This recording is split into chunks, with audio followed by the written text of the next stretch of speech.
નમસ્તે વિદ્યાર્થી મિત્રો, દાહોદ અનાજ મહાજન सार्वजनिक एजुकेशन सोसाइटी संचालित एन जीरोवाला प्राथमिक स्कूल दाहोद प्रस्तुत ई लर्निंग क्लास में आपका स्वागत है। आज हम विषय हिंदी में कक्षा 7 के अंदर कथनी और करनी निबंध को समझेंगे। इस इकाई का साहित्य प्रकार है निबंध। कथनी यानी कहना और करनी यानी करना। मानव जीवन प्रभु की अनमोल देन है। सभी प्राणियों में मनुष्य को प्रभु ने विशेष शक्तियां प्रदान की है, इसलिए वह संसार में बहुत ही अच्छे ढंग से जीवन यापन करता है। मगर सभी लोग हर समय सही काम नहीं करते हैं। कई बार मनुष्य कहता कुछ है और करता कुछ है। कई मनुष्यों की कथनी और करनी में अंतर देखने को मिलता है। इस बात को प्रस्तुत निबंध में उजागर किया गया है। बराबर, हम देखते हैं कि कई लोग कहते कुछ हैं और करते कुछ हैं। यही बात को इस निबंध में क्या बताया गया है।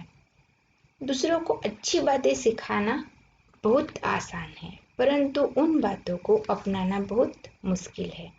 दूसरों को धूम्रपान करने की सीख देने वाले प्रायः स्वयं धूम्रपान करते हैं। दूसरों को कतार में खड़ा रहने की शिक्षा देने वाले स्वयं कतार में नहीं खड़े रहते। अपने बच्चों को सच बोलने का उपदेश देने वाले स्वयं झूठ बोलते हैं। इस पाठ में कथनी और करनी का अंतर बताने वाले कुछ उदाहरण दिए गए हैं। तो बच्चों, हम उदाहरण देखते हैं। ईश्वर ने मनुष्य को अन्य प्राणियों से श्रेष्ठ बनाया है। श्रेष्ठ यानी कि उत्तम बनाया है। कई गुणों से उसे संवारा है, यानी कि सजाया है। इसका उसे अभिमान भी होता है। परंतु स्वयं को गुणों की खान समझने वाला, गुणों की खान समझना, यहाँ पर एक मुहावरा बनता है जिसका अर्थ होता है बहुत गुणी होना। बराबर ना। मनुष्य स्वयं को क्या समझता है? बहुत ही गुणवान समझता है, बहुत ही गुणी समझता है, और कई बार ऐसे कार्य करता है जिन्हें वह गलत बताता है। कथनी और करनी में अंतर के ऐसे कई उदाहरण रोज देखने में आते हैं।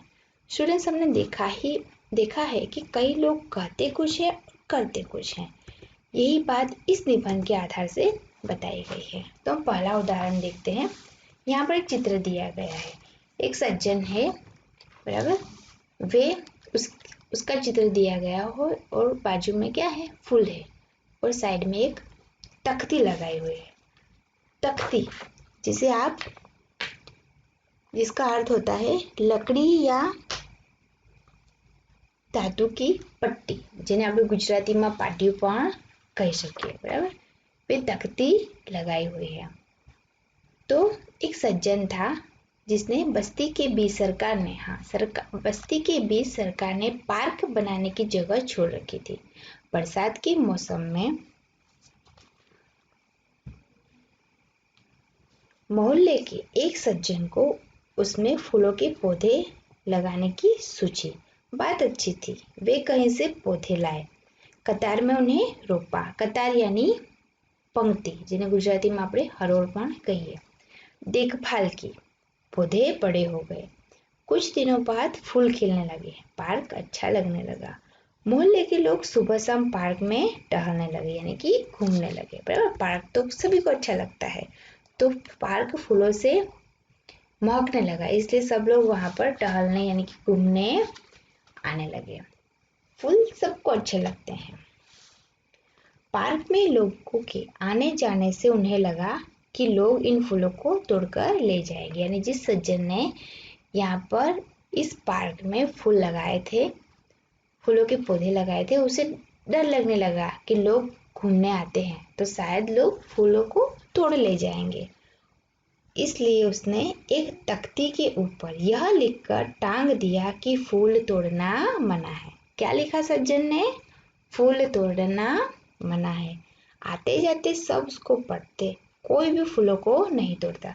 जो यहाँ पर एक प्रश्न बनता है, जैसे कि फूल तोड़ना मना है। आपने देखा होगा कि फूल तोड़ना मना है, यह वाक्य कहाँ कहाँ आपको लिखा हुआ दिखाई देता है?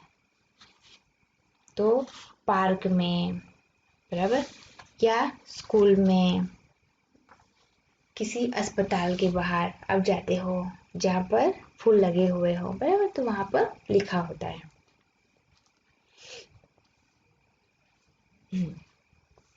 आते जाते सब उसको पढ़ते, कोई भी फूलों को नहीं तोड़ता। पर मजे की बात तब सामने आई जब लोगों ने तख्ती लगाने वाले सज्जन को बड़े सवेरे यानी कि सुबह सुबह जल्दी जल्दी फूल तोड़ते देखा। वे अपनी शर्म मिटाने के लिए बोले, पूजा के लिए तोड़ रहा हूँ। बराबर, यानी उसने खुद ही फूल लगाए थे और उसे लोगों से डर था कि लोग फूल तोड़कर ले जाएंगे। बराबर, और वे लोगों को समझा रहा था कि फूल नहीं तोड़ना चाहिए, और वो क्या कर रहा था, खुद फूल तोड़ रहा था। इसलिए उसकी कथनी और करने में क्या था, अंतर था। दूसरा उदाहरण है, बसों में लिखा होता है धूम्रपान करना निषेध है। धूम्रपान यानी कि जब हम कोई भी प्रकार का व्यसन करते हैं, बराबर, उस वह बीड़ी सिगरेट आदि पीना निषेध यानी कि मनाही है।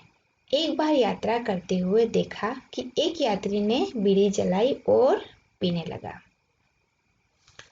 यहाँ पर एक प्रश्न बनता है, धूम्रपान करना निषेध है। बराबर, इस प्रश्न का उत्तर आपको देना हो, जैसे कि धूम्रपान वर्जित है, कहाँ कहाँ और क्यों लिखा होता है। बराबर, ऐसा प्रश्न आपको पूछा जा सकता है। तो इसका उत्तर धूम्रपान वर्जित है ऐसा बसों और रेलगाड़ियों जैसे सार्वजनिक वाहनों में लिखा होता है।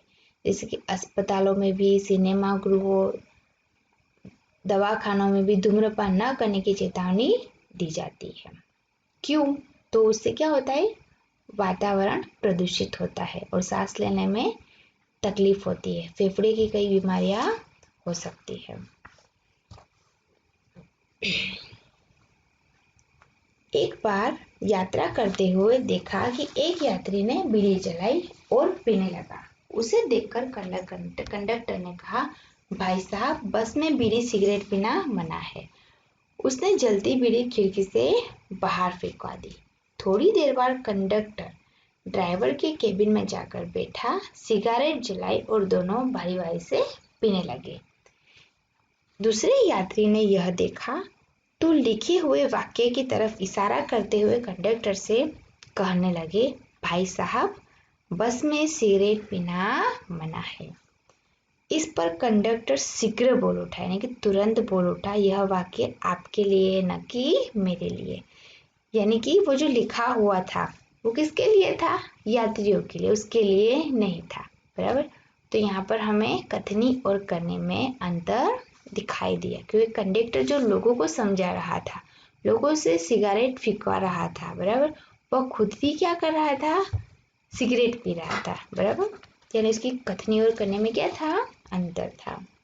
तीसरा उदाहरण है, एक व्यक्ति दुकान पर गया, स्कूटर दुकान के सामने खड़ा कर ही रहा था कि दुकानदार बोला, आप अपना स्कूटर वहां सामने वाहन रखने के स्थान पर खड़ा करके आए।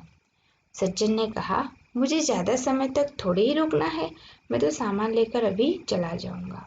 दुकानदार बोला, पर दुकान के सामने बीच सड़क पर स्कूटर खड़ा रखना कोई ठीक बात नहीं है। सज्जन ने स्कूटर वाहन खड़ा करने के स्थान पर ले जाकर खड़ा किया और वापस आकर सामान खरीदने लगे। इतने में स्कूटर लेकर दुकान पर एक लड़का आया। स्कूटर दुकान के सामने खड़ा करके वह दुकान के अंदर चला गया। इस पर उस सज्जन ने दुकानदार से कहा, आपने इसे मना नहीं किया? तब दुकानदार बोला, यह तो मेरा बेटा है, यानी कि जो वह सीख दे रहा था, बराबर, वह किसके लिए थी, दूसरों के लिए थी, उसके बेटे के लिए नहीं थी। इसलिए उसकी कथनी और करने में क्या था, अंतर था। इसलिए हम कह सकते हैं कि कई लोग ऐसे होते हैं जो आदर्श की बातें तो करते हैं, मगर जब उस आदर्श को अपने व्यवहार में उतारना हो तो वे नहीं उतारते, इसलिए वे हंसी के पात्र बनते हैं। बराबर, यहाँ तक हमने समझा। आगे का निबंध हम इसके बाद वाली वीडियो में समझेंगे। आपको किताब के अंदर से इस निबंध के अंदर जो दिए गए हैं शब्दार्थ, वे शब्दार्थ अपनी नोटबुक में लिखने हैं। धन्यवाद।